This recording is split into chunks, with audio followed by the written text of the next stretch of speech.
ফ্যাসিবাদ বিরোধী ঐক্য জুলাই চেতনা সমুন্নত রাখতে পারে, এই প্রতিপাদ্য নিয়ে রাজধানীর এফডিসিতে এই ছায়া সংসদ বিতর্কের আয়োজন করে ডিবেট ফর ডেমোক্রেসি। এতে অংশ নেয় তেজগাঁ কলেজ ও ইডেন মহিলা কলেজের বিতার্কিকরা। বাংলাদেশের পরিস্থিতি যদি অস্থিতিশীল হয় তাহলে জুলাই চেতনা সমন্বয় থাকবে তো? আপনি আমি ভালো থাকতে পারবো তো? শুধু ঐক্য দিয়ে তাদেরকে রুখতে যান, তাহলে মাননীয় স্পিকার আমাদের সারা বছর শুধু এই আন্দোলনই করে যেতে হবে। সভাপতির বক্তব্যে ডিবেট ফর ডেমোক্রেসির চেয়ারম্যান হাসান আহমেদ চৌধুরী কিরণ বলেন, জুলাই ঐক্য কোনোভাবেই বিনষ্ট হতে দেয়া যাবে না।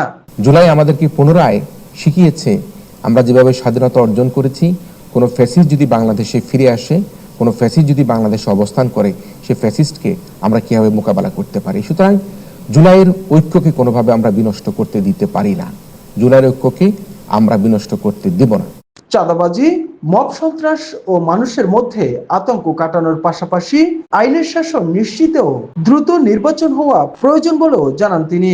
নির্বাচন যত বিলম্বিত হবে তত আমাদের চাঁদাবাজি বাড়বে, মব সন্ত্রাস বাড়বে,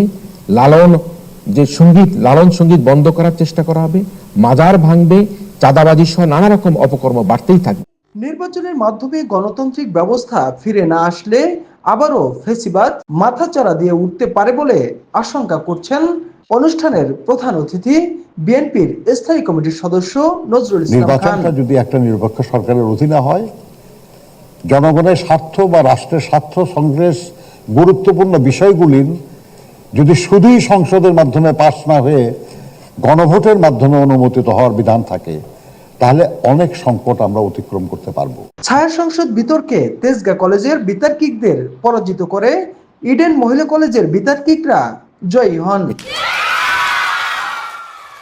ঢাকা গেট নিউজ ডেস্ক।